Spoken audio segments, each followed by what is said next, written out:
大家好，欢迎回到百景怪谈。看到最近的郑姓艺人代孕风波闹得是沸沸扬扬，于是决定加更一期，跟各位观众老爷聊聊代孕这件事儿。实际上，代孕这件事儿并不是一件多么新奇的事物，在人类的漫漫历史长河之中，代孕就频繁出现在历史与神话故事中。在圣经旧约创世纪的第16章中，亚伯拉罕的妻子萨拉因为拥有倾城之色，在他携妻子前往埃及逃荒避难之时，萨拉被埃及法老相中，法老用赠与亚伯拉罕牲畜和奴婢为交换，将萨拉占为己有。直到神降灾于法老及其家人，亚伯拉罕和萨拉才得以脱身。然而，这位以美貌惊动法老的萨拉，在犹太教的圣经塔纳赫中却是一名无法生育的女子。为了让亚伯拉罕的血脉得以延续，他对亚伯拉罕说：“神不让我生育，但是你可以同我的侍女同房，这样他就会怀上我们两个的孩子。”萨拉在侍女中找到一位名叫夏甲的埃及女子，让她与丈夫同房，才生下了他们的孩子以实玛利。在历史上，第二位有记录的代孕母亲是毕拉，她是亚伯拉罕的孙子亚各的妻子，后来也是通过同样的方法生下了两个孩子。时间来到中世纪，这会儿在欧洲王室和贵族间，代孕已经不是什么稀奇事儿了，甚至可以说那个时代就已经出现了子宫的商品化雏形了。不过方法自然也还是传统的代孕模式。说了几个国外的代孕故事啊，咱们中国古代有没有呢？自然也有。最有名的莫过于狸猫换太子这一有名故事的原型了。俗话说，后宫不能一日无主。宋代皇帝宋真宗在皇后郭氏死后，想要立自己的宠妃刘娥为皇后，但是因为刘娥不孕不育，总也生不出孩子，贸然立刘娥为皇后恐难以服众，所以宋真宗就和刘娥商量着，要不干脆找人代孕得了。俩人一合计，觉得这事儿能行，于是就找到了宫女李氏。果然，李氏成功怀孕，10月怀胎，分娩成功，乃是一小皇子。高兴的宋真宗马上向外宣布，这孩子是他和宠妃刘娥诞下的皇子。刘娥自然也成功上位，成为了皇后，而这孩子就是后来的宋仁宗赵祯。时间来到近现代，这代孕也逐渐从原始的找别人生孩子然后代为抚养的传统方式呢，逐渐高科技了起来。现今多采用人工受精的方式进行代孕。最早的有记录的人工受精是在1884年，虽然是在医疗机构进行，但是当时这件事儿在社会学界与伦理学界引起了轩然大波。其主要原因是因为当时在没有告诉这名女性的情况下，使用了捐赠者的精子使其受孕，这也被认为是在代孕中使用人工受精的开始。就此，采取人工受精方式的代孕时代拉开了帷幕。1976年，美国律师基恩签署了历史上第一份无偿代孕合同，一时间争议四起，成为社会焦点。不过此时也还没有任何针对代孕的法律诞生。1986年，著名的 M 婴儿事件爆发，最终促使美国各州开始出台关于代孕的法律。何为 M 婴儿事件呢？这 M 婴儿事件简单来说就是斯特恩夫妇与玛丽签订代孕合同，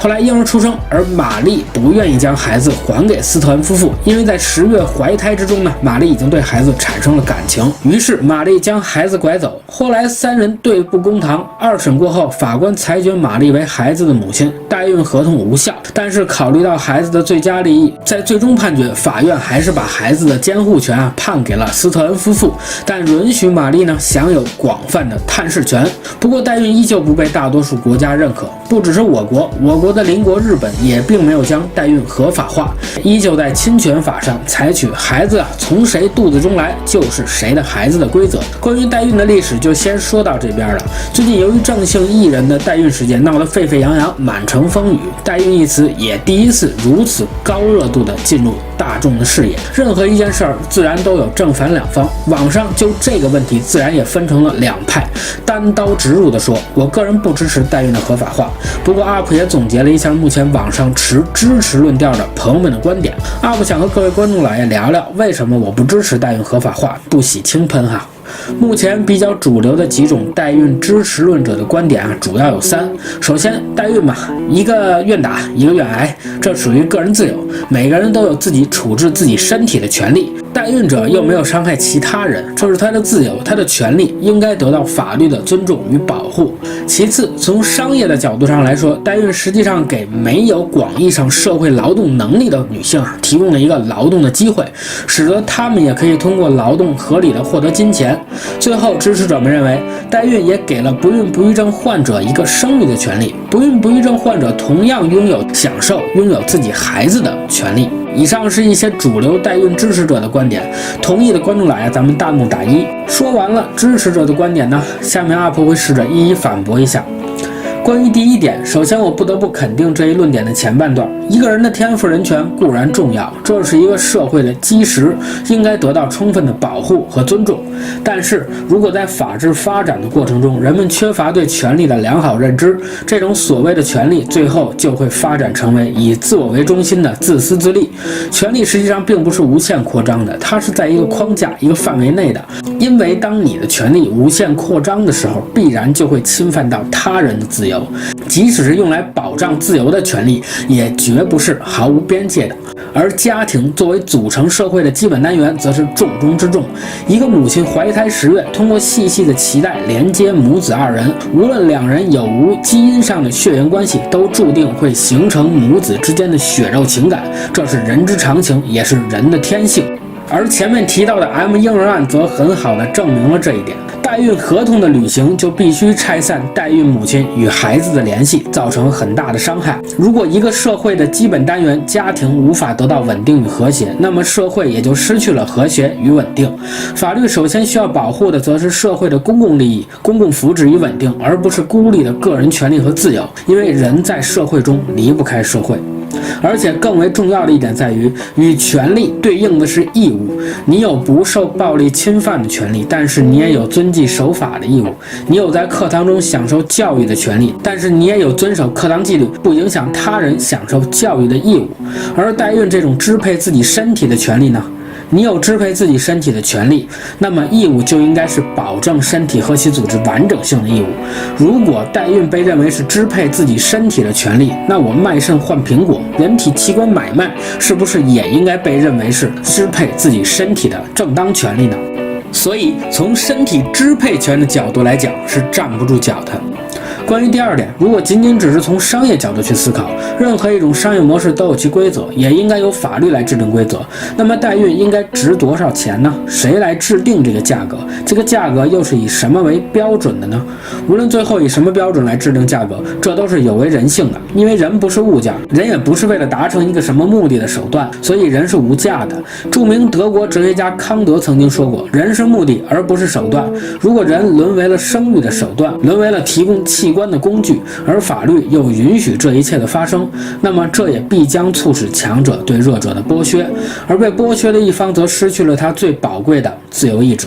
回看刚刚我们提到的旧约圣经中的故事也罢，欧洲中世纪的子宫商业化也好，亦或者是狸猫换太子的故事，故事中的主角无一不是在权力地位上处于优势的人，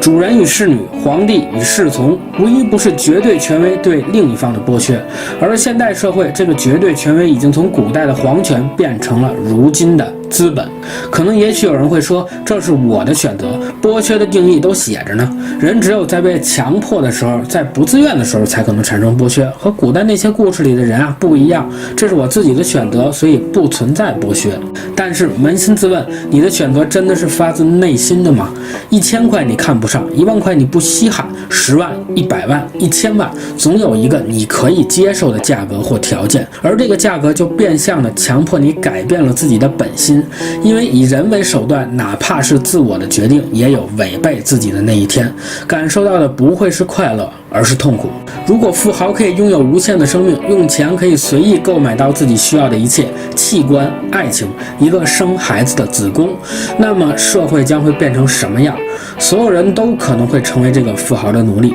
如果一个社会凡事都以商业角度去思考，那么这个社会的结局也只有被资本裹挟着掉落进无底深渊这一个结局。关于最后一点，法学研究者刘长秋老师在代孕规制的法律问题研究中写道，代孕提供给了不孕不育症患者一个生育的权利，这其实就不得不谈到权利的公正问题上了。如果说部分的放开代孕，给不孕不育症患者以代孕的许可，确实保障了少数群体权利上的公正，给由于先天不足无法获得生育权的人以帮助，使得他们获得与他人平等的生育权。但是问题在于，法律在有条件的认可并以此赋予部分不孕不育症患者公正的同时，是否关注到了代孕母亲的公正性，而又是否关注了其他未被允许代孕的那部分人的公正呢？UP 个人认为，除了宇宙中的自然法则，这世界上没有绝对的公平，也没有绝对的一碗水端平，所以从公正公平的角度去为代孕合法化摇旗呐喊，也是站不住脚的。说了这么多，不知道听到这里的观众老爷作何感想呢？如果正在观看视频的你也支持我的看法，反对代孕的话，请弹幕打2。本期视频说实话并不在计划之中，只不过最近因为某郑姓艺人的代孕风波闹得沸沸扬扬，以至于代孕问题又重新提到了台面上，曝光于大庭广众之下，所以 UP 也是不吐不快，不喜轻喷哈。基督教奥古斯丁哲学以伊壁鸠鲁恶神悖论已经在制作中了，在等更新的老爷们呢也不用担心。如果你喜欢我的视频，还请给个3连，帮忙转发，你的支持就是我最大的动力，谢谢大家。